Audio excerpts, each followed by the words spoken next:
সবাইকে সালাম। সবাই ঠিক আছেন? আসুন আমরা সবাই ইয়োবের পুস্তকে দেখি।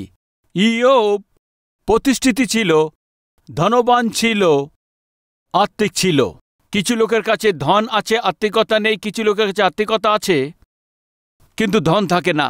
আত্মিকতা আছে তো ধন নেই, ধন আছে তো আত্মিকতা নেই। এই দুটি বিষয় দিয়ে প্রভুকেই মহিমা করার বিষয় আছে। এই ধরনের একটা অদ্ভুত সাক্ষ্য ছিল আইয়ুবের জন্য, যেটা আমরা ইয়োবের জীবনে দেখতে পাই। ওর যে ধন সম্পত্তি ছিল তার চাইতে আরও যে জমি জায়গা ছিল তার চেয়ে সন্তানরা, ইয়োব তার সন্তানদেরকে কিভাবে প্রস্তুত করেছে, তৈরি করেছে, এই দিনে আমরা তা দেখেছি। প্রতিদিন ভোর থেকে উঠে তার নিজের সন্তানদের জন্য প্রার্থনা করে বেড়া দিয়ে, আর প্রতিদিন ওদের জন্য প্রতিদিন ঈশ্বরের সামনে গিয়ে সেখান থেকে বলি সমর্পণ করা একজন আত্মিক লোক ছিলেন ইয়োব যে ধনবান ছিলেন, ইয়োব যে সম্পূর্ণ ছিলেন, একদিন শয়তান হঠাৎই এসে ওই ইয়োবকে পরীক্ষা করছেন। ইয়োবের উপরে আক্রমণ করেছেন। ইয়োবের উপরে শয়তান আক্রমণ করেছেন। কখন এভাবে হামলা করতে পারে? মন দিয়ে দেখলে বুঝতে পারবেন।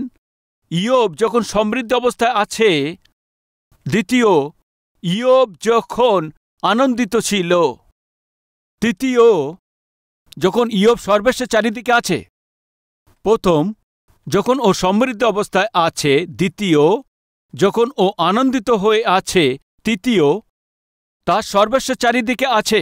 ও সর্বের চারিদিকে কেন আছে এই বিষয় নিয়ে আমরা আগে গিয়ে আলোচনা করব। মন দিয়ে শুনবেন। সবচেয়ে প্রথমে অনেক সমৃদ্ধি সে অনুভব করেছিলেন। আসুন দেখবেন বাইবেলে কি বলে।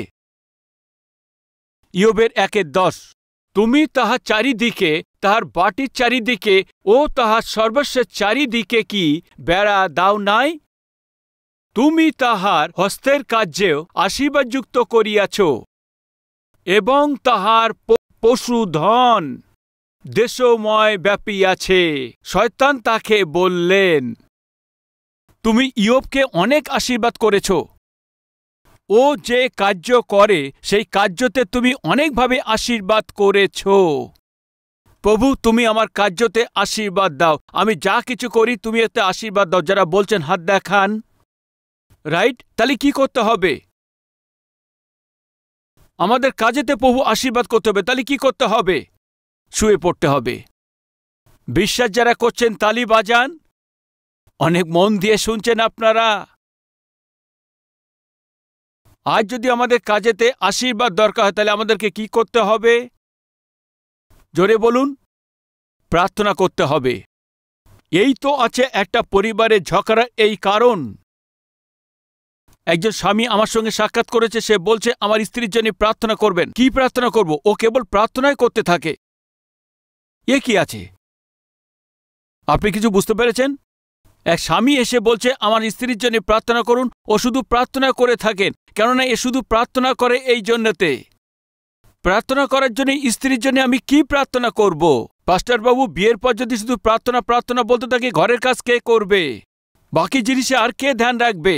আমার স্ত্রী আর কোনো কাজ করে না, শুধু প্রার্থনাই করতে থাকে। এখন আপনি বলুন, প্রভু যদি আমাদের কাজেতে আশীর্বাদ দেবে তাহলে আমাদের কি করতে হবে? বলুন। প্রার্থনা করতে হবে, কাজ করতে হবে। ওখানে কি লেখা আছে? ইয়োবের হাতের ওই কাজকে ঈশ্বর আশীর্বাদ করেছেন। অর্থাৎ ইয়োব কাজ করার লোক ছিলেন, অলসভাবে পড়ে থাকার লোক ছিলেন না। ইয়োব অনেক পরিশ্রমী ছিলেন। আমার কাছে অনেক পয়সা আছে, আমি সম্পূর্ণ লোক আছি, ঘরেতে বসে বসে আমি খেতে পারি, কেন আমার এত পয়সা আছে। তবে কেন আমার কাজ করতে হবে? এমন ভাবনা রাখার লোক ছিল না ইয়োব। শয়তান বলছে ইয়োব পরিশ্রমের লোক আছে, ও কাজের লোক আছে। আমাদের মধ্যে এমন লোক আছে আমরা নিজেরা কাজ করাই কিন্তু নিজে কিছু করে না। কি এ ঠিক আছে কি না? সত্যি বলুন, সত্যি বলুন। একটা উদাহরণ দিচ্ছি, বোনেরা ভুল বুঝবেন না। আপনাদেরকে বোঝানোর জন্য আমি একটা উদাহরণ বলছি। মনে করুন আপনার ভাই তা বলছেন, ভুল বুঝবেন না। আমাদের ঘরেতে সবচেয়ে স্বাস্থ্যবান কে থাকে বলতে পারবেন কি? স্বামী, স্ত্রী, মা, বাবা, সন্তান, ঘরেতে কাজ করেন যারা, এর মধ্যে সবচেয়ে স্বাস্থ্য কার ভালো বলুন? আচ্ছা, এরমই আছে না? সবচেয়ে ঘরেতে স্বাস্থ্য ভালো আছে কাজ যারা কাজ করে তাদের। স্বামী কোমর ধরে বসে আছেন, স্ত্রী ঘাট ধরে বসে আছে। স্বামী কোমর ধরে বসে করার এবং স্ত্রী মাথা ধরার কারণ কি আছে? কেননা ওদের কাজ খেয়েই কাজের লোকরা করে দিচ্ছে। ঘরে কাজের লোকরা তারা সুস্থ আছে, এরা তো ঔষধ খেয়েই তার জীবনযাপন কাটাচ্ছে। ঘরে কাজের লোকরা অনেক স্বাস্থ্যবান আছে, এরা তো হসপিটালের মধ্যেই ঘুরে বেড়াচ্ছে। প্রশ্ন, কেন এদের শরীর এখন অসুস্থ আছে এবং কাজের লোকরা স্বাস্থ্যবান হয়ে আছে? এদের যেটা কাজ করার দরকার ছিল এরা করছে না, ওদের দ্বারাই করিয়ে নিচ্ছে। আপনি তা বলুন। আমিও এই বলছি, ইয়োব তার নিজের হাত দ্বারায় তার কার্যকে করতেন। এটাকে শয়তান পর্যন্ত স্বীকার করেছে। ইয়োব ধনবান ছিল, তবুও ইয়োবের কাছে অনেকগুলি সম্পত্তি ছিল, তবুও তার নিজের হাত দিয়ে সে কাজ করতেন। ঈশ্বর যারা পরিশ্রম করে সে কাজ করেন তাদেরকে হাত দিয়েছেন, বসে খাবার জন্য হাতকে দেয়নি। বুঝতে পারছেন? বাইবেল বলে এই হাত দিয়ে পরিশ্রম করার পরেই রুটির এই খাদ্য পেটের মধ্যে তা যায়। বলার এই মানে আছে যে কাজ করে সে খাবার খায়, আর যে কাজ না করে খাবার খাবে না। এ খাবার খাবার জন্যই যোগ্য নয়, বাইবেল তা বলে দেয়। শুনুন ভাই ও বোন, ঈশ্বর ইয়োবকে কেন আশীর্বাদ করেছে জানেন কি? ওই ইয়োব পরিশ্রমী লোক ছিলেন। পরিশ্রম করার লোককে দেখে আরও 10 জন লোক কাজ করেন। আর বাইবেলে যদি আপনি মন দিয়ে দেখেন, এখানে পরিশ্রম করার লোকদেরকে ঈশ্বর দেখেছেন এবং তাদের আলাদা করেছেন আর ওদেরকে আশীর্বাদ দিয়েছেন। মানবেন কি না? দাউদ যখন মেষপালক ছিলেন, নিজের দায়িত্বকে সম্পূর্ণ তিনি করেছিলেন। শমূয়েল তখন তাকে আহ্বান করেছেন।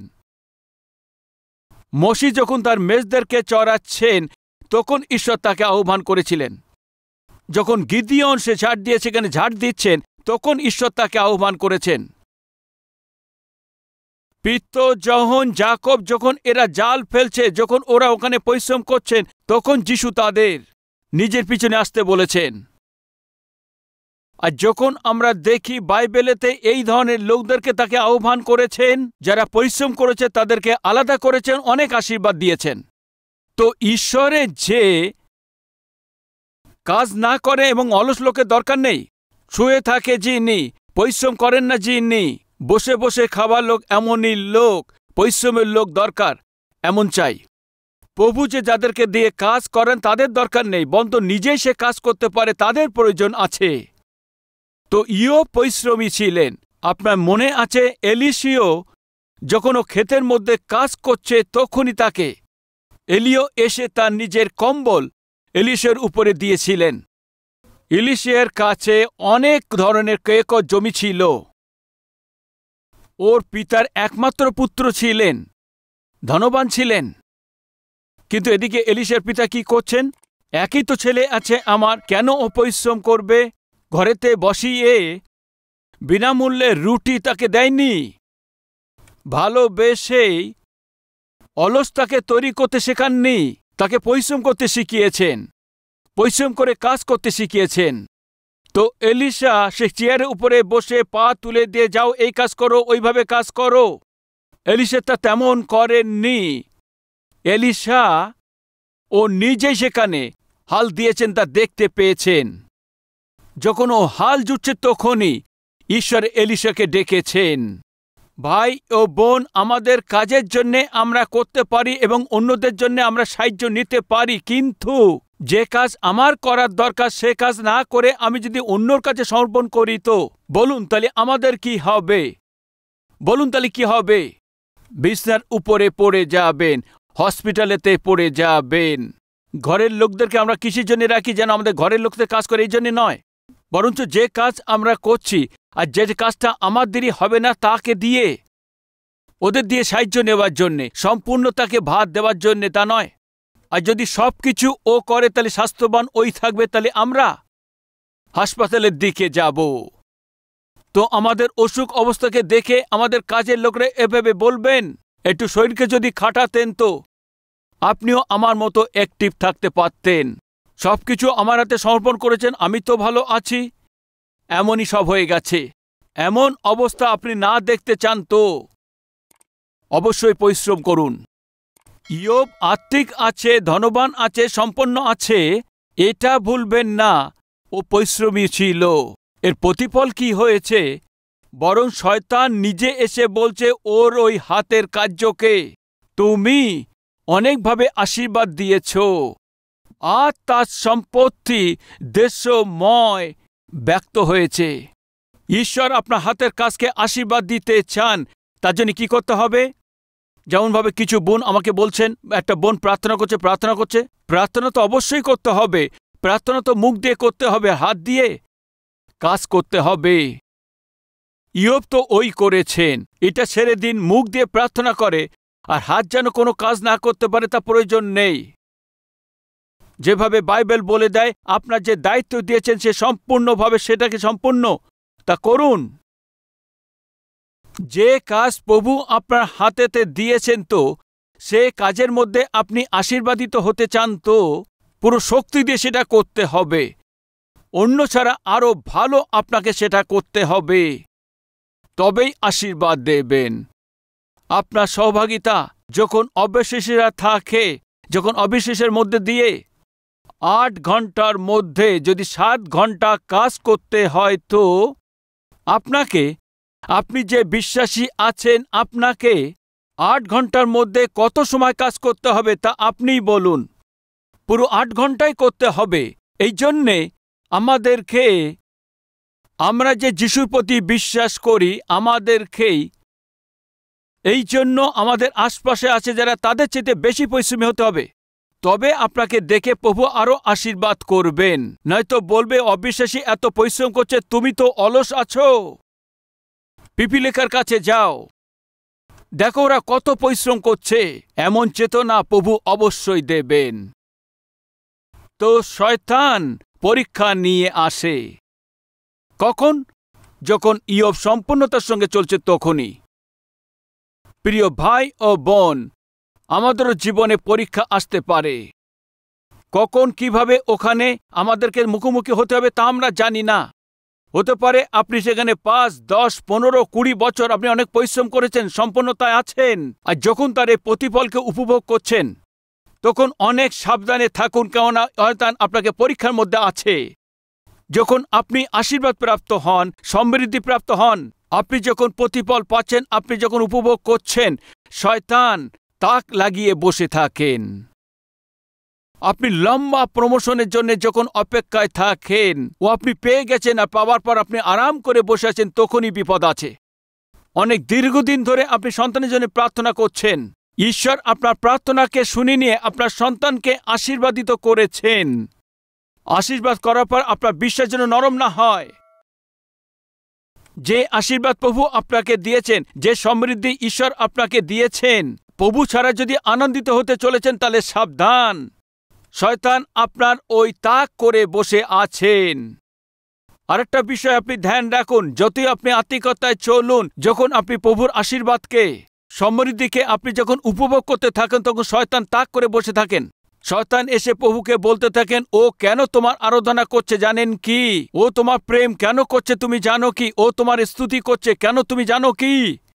কেন তুমি অনেকভাবে তাকে আশীর্বাদ করেছো? এই জন্য মানুষদের যে স্বভাব সাধারণভাবে এমনই হয়ে থাকে। প্রভু যখন আশীর্বাদ করে তখন ধন্যবাদ, ধন্যবাদ, ধন্যবাদ, আর যখনই পরীক্ষার সামনে চলে আসে, আসল রূপ বাইরে চলে আসে। শয়তানও ওই রকম বলছেন, তুমি ইয়োবকে অনেকভাবে আশীর্বাদ করেছো, এই জন্য ধন্যবাদ, ধন্যবাদ দিচ্ছে। আপনি আশীর্বাদ বন্ধ করে দিন, তারপরে দেখো ও তোমাকে অভিশাপ দেবে, তারপরে দেখো ও তোমাকে ছেড়ে দেবে। তো শয়তানের হিসাবে থেকে ইয়োবের যে বিশ্বাস আছে কার উপরে নির্ভর করে? ইয়োবের আত্মিকতা তার আশীর্বাদের উপরে নির্ভর করে।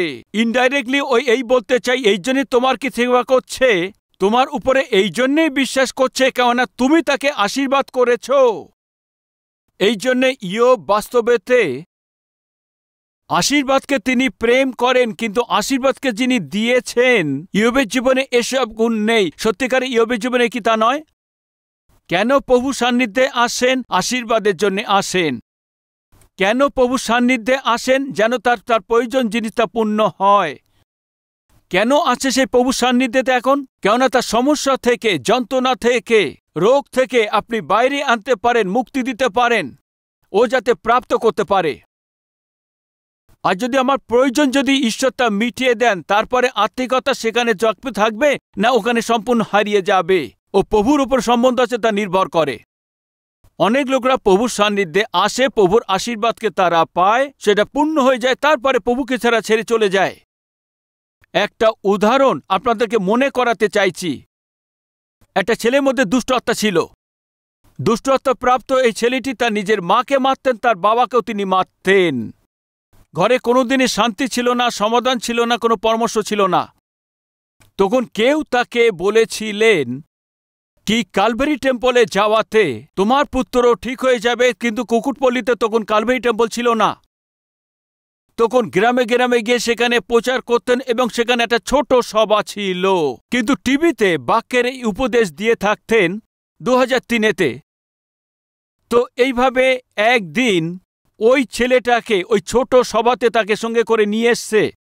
যখন ও এসে অনেক শান্তিতে সে বসে আছে, মণ্ডলীতে অনেক শান্তিতে বসেন, সবাই যখন তালি বাজায় তখন এও তালি বাজায়। ও তো গান করতে পারতো না, কেন অবিশ্বাসী ছিল, কিন্তু যখন এরা সবাই তালি বাজাতো তখন ওও তালি বাজাতো। তালি তো বাজাতে পারো। এও তালি বাজাতেন, ওর মাও তালি বাজাতেন, বাবাও তালি দিতেন। এ যখন তালি বাজাতো বাবা মা তখন আশ্চর্য হয়ে যেত, এ কি করছে? আমাকে যারা মারতো সে এখন এখানে তালি বাজাচ্ছে। প্রার্থনায় যখন তখন তালি, আর ঘরেতে যাবার পর বাবা মাকে মারা। আরাধনা শেষ হবার পর বাড়ি যাবার শুরু, ওকে মারা। যখনই আমি দেখি মণ্ডলীতে আরাধনালয়তে সবচেয়ে প্রথমে আসেন এই পরিবার ছিল, সবচেয়ে আগে সিটিতে বসার জন্য এরাই ছিল। কেননা যখন এই ছেলেটি মণ্ডলীতে আসতো তখনই ঠিক থাকতো, আর বাইরে যেতেই অনেক যন্ত্রণা দিত, দুষ্ট আত্মা চলে যেত। আর শেষে এসে তারা এভাবে বলতো, আমি আর ঘরে যাব না, এর কাছ থেকে আমি আর মার খাবো না। মণ্ডলীর মধ্যে আমাকে একটা ছোট জায়গা দাও, আমি এখানেই থেকে যাব। একটা ছোট জায়গা ওদেরকে আমরা দিই, আর ওরা ওখানে থেকে গেছে।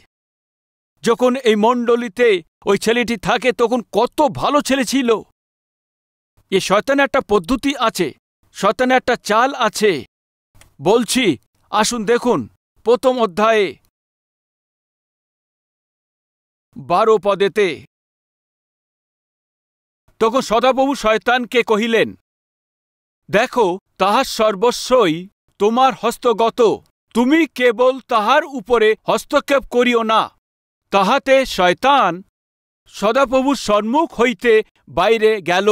তখন কোথায় ছিল? সদাপ্রভুর সামনে ছিল। কে সদাপ্রভুর সামনে ছিলেন? শয়তান।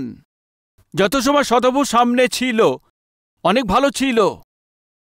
ঈশ্বরের সম্মুখ থেকে যখন বাইরে চলে যায় তখন কি করছে দেখুন 13 পদেতে।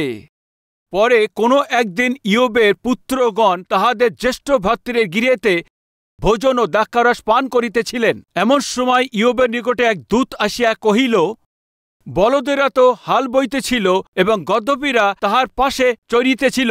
ইতিমধ্যে শিবগীরা আক্রমণ করিয়া সেই সকল লইয়া গেল এবং খড়গের দ্বারা যুবকদেরকে নষ্ট করিল। আপনাকে সংবাদ দিতে কেবল একা আমি রক্ষা পাইয়াছি। শয়তান কোথা থেকে বেরিয়ে এসে তা বলুন, আপনিই বলুন। প্রভুর সান্নিধ্যে তিনি বেরিয়েছেন, তাহলে তো ঠিক থাকতে হবে, তাই না? তত সময় প্রভু সান্নিধ্যে ছিলেন, আর প্রভু সান্নিধ্য থেকে বাইরে এসছেন।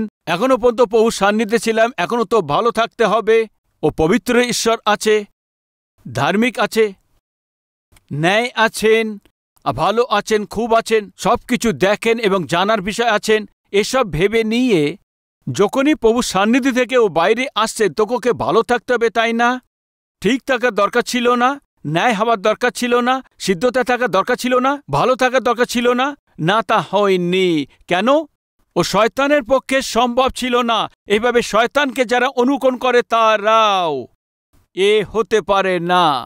যত সময় প্রভু সান্নিধ্যে থাকেন, যত সময় গান হতে থাকে, যত সময় প্রার্থনা চলতে থাকে, যত সময় বাক্য পড়তে থাকে, যত সময় বাক্য শুনতে থাকে, কিন্তু সদাপ্রভু সান্নিধ্যে থেকে বাইরে আসতেই ওই যে শয়তানিক মুখ তুলতে থাকে। আবার সেই শয়তানের ছায়াতে তিনি চলতে থাকেন, শয়তানের কথা শুনতে থাকে, মানতে থাকে, করতে থাকে। কারণ এই আছে শয়তানের মধ্যে সে বৃদ্ধি পেতে থাকে। যত সময় ঈশ্বরের সান্নিধ্যে ছিলেন তত সময় ভালো ছিল, ঈশ্বর সান্নিধ্যে বাইরে আসতেই মন্দ করতে থাকে। কি করেন? ক্ষতি করতে থাকে। কি করেন? লস করে দেন। কি করেন? সরল মানুষদেরকে তিনি নষ্ট করে দেন। ওর যে পরিশ্রম করার যে পয়সাকে, ধন দৌলতকেই সম্পূর্ণতা লুকিয়ে দেন। এ কি আছে? শয়তানের যে ভাবনা। প্রভুর সান্নিধ্যে থাকলে তত সময় ঠিক আছে, প্রভুর সান্নিধ্যে থেকে বাইরে গেলেই ব্যাস ওর আসল বিষয় বাইরে চলে আসে, ওর আসল গুণ বাইরে চলে আসে, ওর দুষ্টতা বাইরে চলে আসে। কি আমাদের মধ্যে এমন লোক নেই? কি হতে পারে আপনি টিভিতে শুনছেন, হতে পারে আপনি সোশ্যাল মিডিয়াতে শুনছেন, যেখান থেকে আপনি শুনছেন না কেন, এর মধ্যে কি লোক নেই? আমাদের যে শুনছে লোকদের মধ্যে, কত লোকদের মধ্যে এই শয়তানের লক্ষণ নেই? যত সময় প্রভুর সান্নিধ্যে থাকি কত আত্মিকতায় পরিপূর্ণ থেকে, ভক্তির পরিপূর্ণতা, শ্রদ্ধার পরিপূর্ণতা, কত শান্তিতে কথাবার্তা বলেন, কত শান্তিতে বসবাস করছেন, কত ধ্যান দিয়ে বাক্য শুনছেন। কিন্তু প্রভুর সান্নিধ্যে থেকে বাইরে যেতেই যা দেরি হয়। দূরে আপনাকে যেতে হবে না, আপনার ঘরে কথাকে নিয়ে নিন। যখন প্রার্থনা করে কত সুন্দরভাবে প্রার্থনা করে, কখন ধ্যান লিখতেন, বাইবেল পড়ে, ব্যাস তত পর্যন্তই। যখনই প্রার্থনা করা শেষ হয়েছে, বাইবেল পড়া শেষ হয়েছে, বাইবেল পাশে রেখেছে, আবার পুনরায় শুরু। কাউকে তিনি ঋণ দিয়েছেন, আর ঋণ দেওয়ার পর যিনি ঋণ দিয়ে থাকেন, অনেকদিন হয়ে গেছে ঋণ ফেরত দিচ্ছে না। খুঁজতে খুঁজতে যে ঋণ দিয়েছিল, ঋণ যে দিয়েছে তা সে ঘরেতে গেছে। ঘরে পৌঁছানোর পর দেখতে পায় ও ব্যক্তি বাইবেল পড়ছে। তো বাইবেল পড়ার সময় যখন সে ঋণ দিয়েছে, আরে কি আছে, আর কতদিন চাই, এতদিন হয়ে গেছে পয়সা এখনো ফেরত দাওনি। নোবার সময়ে তো হাত জড়ো জড়ো করে তুমি চেয়েছিলে, ফিরিয়ে তোমার নাম করছো না, কবে দেবে তুমি ফিরিয়ে? ঋণ যে দিয়েছে সেই লোক এসে জিজ্ঞেস করছে, এই ব্যক্তির কাছে কি আছে? বলুন, বাইবেল আছে। কি শুনছো কি তুমি? কবে দেবে? কবে ফিরিয়ে দেবে আমার পয়সা? হাতে কি আছে? বাইবেল। কি করছো? পড়ছি। ধীরে করে রাখছে এবং বাইবেল রাখার জন্য গিয়েছে। ঋণ দিয়েছে, সে বলছে, দাঁড়াও দাঁড়াও, বাইবেল ধরে রাখো, কোনো ব্যাপার না, 10,000 টাকা তো কোনো ব্যাপার না, আরেকটু সময় নিয়ে নাও, হতে পারে তুমি কোনো যন্ত্রণার মধ্যে আছো, কোনো ব্যাপার না। এর মানে কি আছে? এর হাতে যে বাইবেল আছে তত সময় ঠিক আছে, আর বাইবেল হাতে নেই তো এ মানুষ আরেকজন আছে। কি এই প্রকারে আত্মিকতা মানুষকে আমরা জগতে দেখাচ্ছি? কিন্তু আমাদের মধ্যে অনেক লোক এই প্রকার আছে। যত সময় প্রার্থনা করি তত সময় ঠিক থাকেন, যত সময় হাতেতে বাইবেল রেখে পড়ছে তত ভালো আছেন। বাইবেল পড়া শেষ হতেই, প্রার্থনা শেষ হতেই জাহান এসে পুরাতন মানুষত্ব বাইরে চলে আসে। জাহানে কোথা থেকে রাগ চলে আসে, জাহানে কোথা থেকে সেই ক্রোশ তার মধ্যে চলে আসে, তো আবেশ বাইরে চলে আসে, আসল স্বভাবই বাইরে চলে আসে। এই শয়তানকে অনুকরণ করার যে গুণ আছে, ওর ব্যক্তিত্ব, ওর স্বভাব এমনই হয়ে থাকে। শয়তান এখানে কি করছে? প্রভুর সান্নিধ্যে ছিল, খুব ভালো ছিল, যখন বাইরে গিয়ে মন্দ করেন, ক্ষতি করে দিয়ে থাকেন, পরিশ্রম করে ধার্মিকতায় জীবনযাপন করেন, তাদেরকে নষ্ট করতে চেষ্টা করে থাকেন। এরকম ব্যক্তিত্ব, শয়তানের ব্যক্তিত্ব আছে। আমাদের মধ্যে কারোরই এমন ব্যক্তিত্ব আছে? একটু সময়ের জন্য আত্মিকতা, একটু সময়ের জন্য প্রার্থনা, একটু সময়ের জন্য বাক্য, আর আমাদের অন্তরে এরকম ব্যক্তিত্ব থাকে তাহলে আমি অনুরোধ করছি আজকে তা পাল্টে নিন। এ ভালো ব্যক্তিত্ব নয়। ঈশ্বরের দরকার আছে স্থিরতা। আপনি যেমন প্রার্থনা ঘরের মধ্যে আছেন তেমন বাইরেও ঠিক তেমনি থাকবেন। প্রার্থনা করার সময়, বাক্য পড়ার সময় আপনার যে নিশ্চলতা থাকে, ওই প্রার্থনা আর বাক্য এটা পালন করা স্বরূপ পুরো দিন ভরে আপনার নিশ্চলতা আপনার সঙ্গে থাকবে। এইটাই প্রভু চাইছেন। এরকম ব্যক্তিত্বকে প্রভু খুঁজছেন। আসুন মিলে প্রার্থনা করি।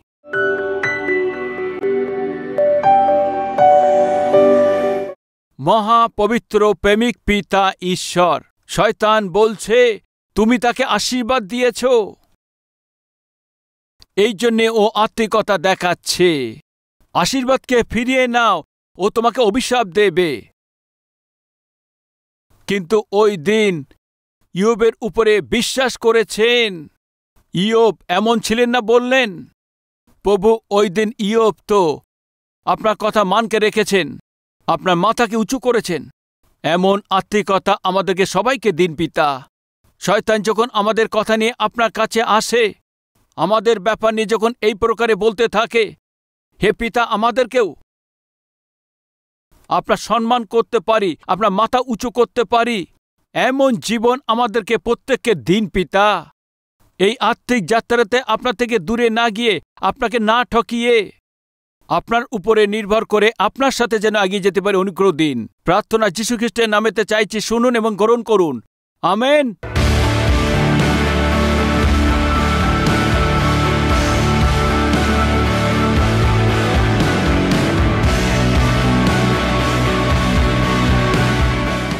Address Calvary, Post Box number 30, Kukatpalli, Hyderabad 72.